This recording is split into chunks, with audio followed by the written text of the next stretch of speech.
It shouldn't be this hard. All aboard a Ryanair flight. A mini break, just for one night. A spontaneous fliggers fling, completely unplanned. A casual thing. Then suddenly, an air hostess is up in my face, leaning into my personal space. Excuse me, please. Can I have your attention while I carry out the in-flight demonstration?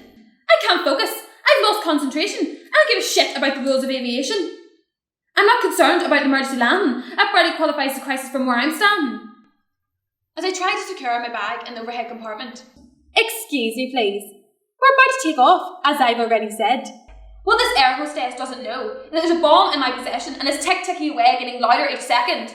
And I'm tempted to stand in my seat until the people say, I'm going to England to get an abortion. Is that okay? I'm 12 weeks pregnant and I'm not keeping it. Just to see if they care. See if they give a shit.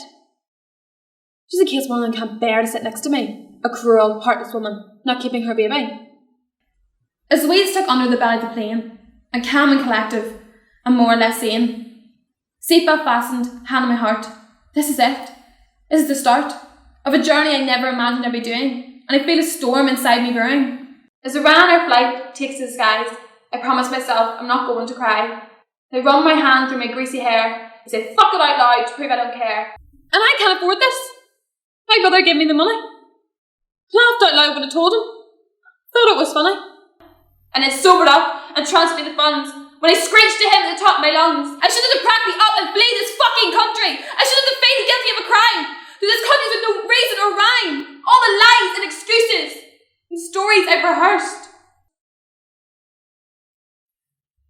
We're landing soon, and I've quenched my thirst with an overpriced gin. Fuck it, I might as well.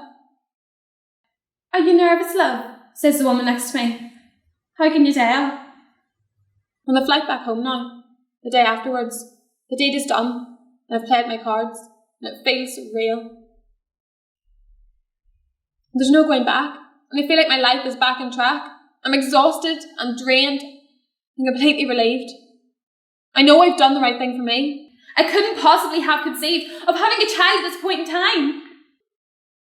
I know it's sad and it's hard, but I know I'll be fine.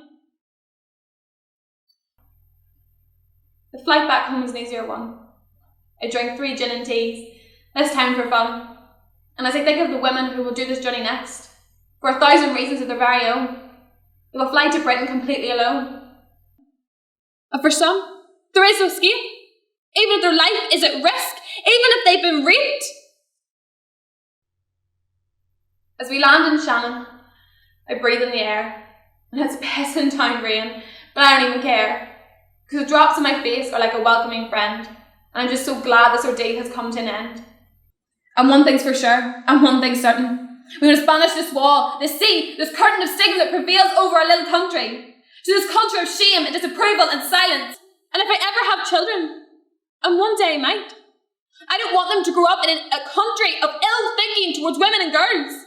Half the population. We need to change the laws of this stubborn nation. We are not cards, unlike those in power, who refuse to listen when we say we are no longer willing to pay the price with our bodies. We are not objects or commodities. Repeal the 8 for women's sake. It shouldn't be this hard.